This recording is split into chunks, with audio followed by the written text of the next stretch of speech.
లాస్ట్లో మనం చూసుకుంటే పేటిఎం, ఫోన్పే లాంటి చాలా ఆన్లైన్ పేమెంట్స్ అనేవి వచ్చాయి. సో మనం షాప్కి వెళ్ళి అక్కడ ఉన్న క్యూఆర్కి స్కాన్ చేసి పేమెంట్ చేసేవాళ్ళు. బట్ పోను చూసేవి ఏంటంటే బాక్సెస్ అనేవి వచ్చాయి. ఇక్కడ బాక్సెస్ పైన పర్టికులర్ మెన్షన్ చేసి ఉండదు, అక్కడ పేటిఎం అని చెప్పి దాని కింద క్యూఆర్ కోడ్ అనేది ఉండేది. సో మనం ఏం చేసామంటే దాన్ని స్కాన్ చేసి పేమెంట్ చేసేవాళ్ళు.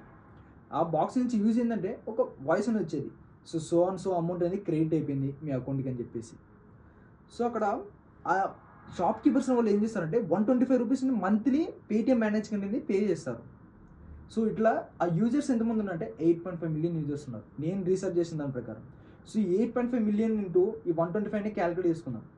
ఎంత కాదన్నా అప్రాక్సిమేట్లీ 106 crores అనేది ఇన్కమ్ జనరేట్ అవుతుంది. జస్ట్ మీ ఇమాజినేషన్కి వదిలేస్తున్నా, ఒక ఫినాన్స్ టెక్ కంపెనీ అనేది ఒక హార్డ్వేర్ మీద ఇంత సంపాదిస్తుందే. దీన్ని ఏమంటామంటే మనము గ్రోత్ హ్యాకింగ్ టెక్నిక్స్ అన్నాం. సో ఇలాంటి వీడియోస్ ఇంకా మీకు కావాలనుకుంటే లైక్, షేర్ అండ్ సబ్స్క్రైబ్ చేయండి. నెక్స్ట్